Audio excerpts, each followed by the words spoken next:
Okay, so here's some things about dating in your 50s. And everyone's talking about it. Everyone's got an opinion, and all these opinions are valid. But here's the truth. It's not about wealthy people and all these different things. What it is about is that men and women alike, when they're in their late 40s and early 50s, they've been through a relationship, children, raising children. They're either got teenage children or, college-age children, or their children are older like mine. And I think one thing that's interesting is that women need to remember to relax, just relax and enjoy men for who they are. Supportive, kind, handsome, energetic, enthusiastic, smart, engaging. Enjoy them for who they are and stop trying to put these expectations on them. And men, stop putting expectations on women. Enjoy them for their beauty, their kindness, their independence, their spirit, their athleticism, all the things that make them what you love about them. And then you will find a partner who you can have the best life with. Because isn't that what it's all about? Companionship, love, and connection.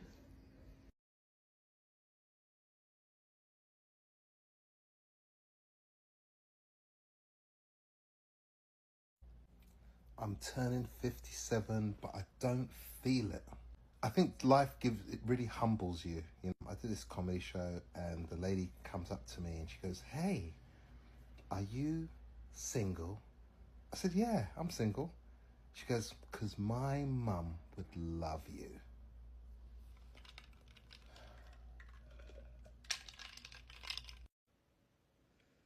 Hi guys, can we just talk about dating in your 50s? It's a fucking shit show. If you have any tips for me, please let me know. 'Cause I can't take it. Everyone's out of their mind. Out of their mind. What do you know? Love you guys. What do you do if you've been on a first date with someone, you really enjoyed it, and now it's the day after and you're waiting for them to text you? You don't get anxiously attached. You go through your roster. That's giving you the space that you need to not be sitting around questioning whether the guy from last night's going to text again. And even though you enjoyed it, doesn't mean that he enjoyed it. So you don't need to waste time waiting, looking, checking your phone. Has he text? Has he text? You say yes to the guy that asked you out yesterday and you get about your business. I got 57 men on Hinge that want me, from 29 to 78. That's nice. Yeah, what do you think? Any nice suitors? I don't know. This one guy, he's like, "Hey, like your pictures." I'm like, "Oh, thank you." He gives me his phone number. In a second, you think I'm gonna give you my number? He was ready to go. Sure. He better go Lavangul. That's where he better go. Hey y'all, me again. So after my last post, somebody reached out to me, and I had a lot of people reach out and send messages and have suggestions and stuff. And reached out, and we messaged back and forth, and we set up a date. So the first thing I want you guys to tell me in the comments is, my idea for the first date, was it good, bad, or okay? So this young lady and I messaged back and forth. We decided we're going to go on a first date, and I planned out a first date, scheduled stuff. And my plan was, she told me in her conversations that over the last 20 years, she hadn't received but like 2 Christmas presents. And over the last 20 years in her relationship, she had gotten flowers maybe 3 times. So the first part of my first date was, when she got here, she was going to come up here. And when she got here was to have a Christmas present wrapped up for her and a dozen roses here, so she got some flowers. And then I scheduled for us to go to, there's a place where I live called Player One Up.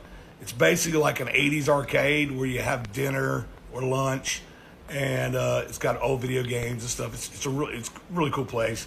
That was where we're going to do lunch. And then downtown, they had this thing, it's called a treasure hunt, where you go to different restaurants and establishments and bars and stuff, and you kind of try to find stuff there. That was the second part. And then she wanted to go to a place that's in South Carolina called Pretty Place. I was going to drive down to Pretty Place, check it out for the sunset, come back to where I'm from, have dinner at the best restaurant in town, and then to end the night have a fire pit. And where my fire pit is at my house, I also have a hot tub with a big screen projector to where we could watch a movie, and you sit by the fire, get in the hot tub if we wanted to, you sit by the fire. Well, that was my plan. I had it all scheduled out. I thought it was really cool, and she was on board. You know, she had one actually suggested that we go out this weekend. Then I get a text message that says, basically, and I'm paraphrasing, that she needed to do what she wanted to do for herself instead of always trying to please others. And I was like, okay, what's that mean? And she's like, I can't come. I'm going to do what my original plans were, and I'm not going to come up there. We're not going to go on this date. So it threw me for a loop, man, because this was a real nice young lady, has her stuff together, seemed very considerate, kind of like on the same board, the same wavelength I am. She was a little bit younger than me. I'm 53. She was 43. But she just canceled on me. And after that, I mean, she felt bad, she said, and stuff. And I was just like, you know, why did I even bother?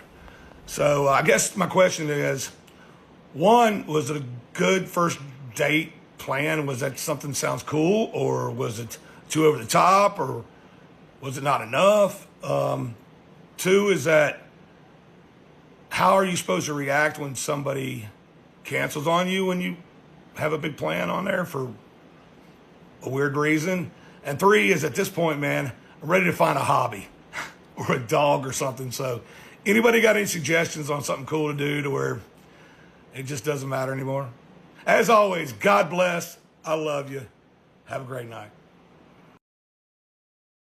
Here's a couple ways that dating in your 50s is different from dating in your 20s or maybe your early 30s. And this is based on my sample size of me. 54, divorced. I re-entered the dating scene. I was like, oh, you're out here, you know, I'm getting the streets and be all like cute. And no, oh my God. Not saying settle for less. I am saying lower your expectations. So like if your expectations are like here, maybe like put them here. They're gonna be broken. Physically, emotionally, mentally. They're just gonna be broken.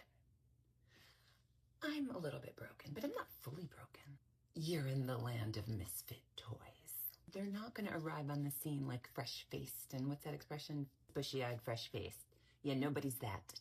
I'm not that either. So if any guy's expecting that when they meet me, they're in for like a rude awakening. But I try really hard. I would say like keep your expectations like super low, and then you could be pleasantly surprised when you get a good one. When you get someone who seems somewhat emotionally healthy, somewhat physically healthy, like just keep going with that if they seem good. Enter it with no expectations. Don't go into it with any expectations, and then you won't be horrified by what awaits you.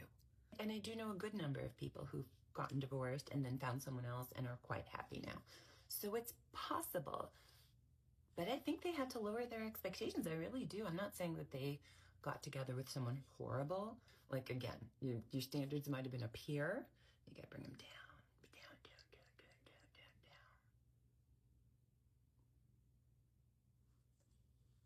Being happy with like someone you can tolerate. I don't know. I'm just saying lower your expectations. Let's have a chat about dating in your 50s. I feel like there are two types of people. There are the people who date because they love to go out, because they're super social, because they may just enjoy going out for nice meals, maybe for but and then there are the people who date with intention. I fall into the second category. I don't love going out. I'm a homebody. I also don't connect with a lot of people on that level. And unless I feel that you're someone that could be additive to my life, that could add value to my life, take things to an entirely different level, I'm probably not going to go on that date. And neither way is right or wrong. It's just who I am.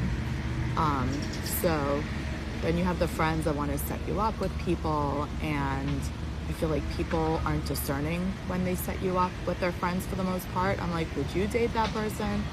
No, probably not. And the apps, I've had a really shitty experience with apps. Haven't been on one in probably maybe 12 years. I actually had someone stalk me. That's a whole nother story. Long distance I'll do. My last 2 relationships have been long distance, and that worked really well for me, especially when my son was still living at home, because I could separate the two. But now I'm really open to finding true love, this next chapter, and how do we go about it? I generally date older. I'm 50, but I would say at this point anyone 50 to 65. I've dated that much older, so I'm not sure I want to be a caregiver when I'm 70, but it works for me. I like someone who's worldly and cultured and well-traveled. I like someone, maybe it's not what's best for me, but I like someone who has a little bit of an edge. Too vanilla bores me. I need someone to keep me on my toes, to challenge me. A guy who cooks would be amazing. I love to cook. I have this dream of being in the kitchen and cooking with my partner. Someone who likes nice things, who likes to be surrounded by nice things. Someone who takes care of themselves, health-wise, physically, who cares. I live in Miami. Men tend to be super metrosexual here. I don't need that per se, but someone who does care about their physical appearance, looking good, presenting themselves well, keeping their body in shape. I think it's just a matter of self-respect. And I accept that at this stage of life, that person most likely has children, if not grandchildren. That's cool. I have no issue with that. I was a single mom, and, you know, I've been there. I get it.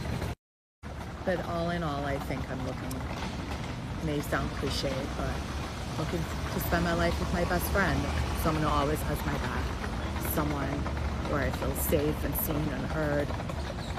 So, is it you? Dating in your 50s can be tough in ways you didn't expect.